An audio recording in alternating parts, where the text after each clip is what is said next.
Ne sano kaikki kunnossa, kiristä vaan vyötä. Ylhäällä valo palaa, alhaalla sammuu yö. 2 nimeä taulussa, sama kylmä ääni.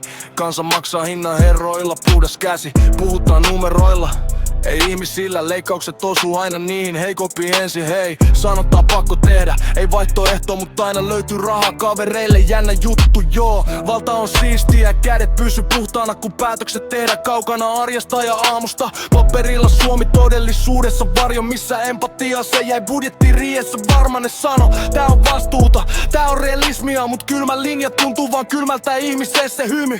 Kameroille, sanat terästä alhaalla maksetaan.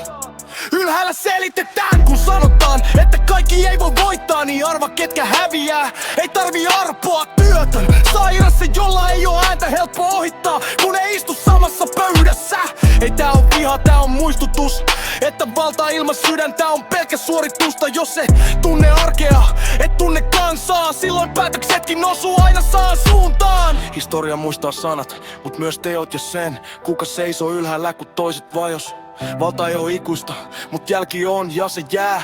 Vaikka otsikot vaihtuu, Joone sano, Suomi nousee kun kiristetään, mut moni kaatuu ennen kuin päästään mihinkään. Tää ei oo viha, tää on huuto, kuunnelkaa alas ennen kuin hiljaisuus voittaa.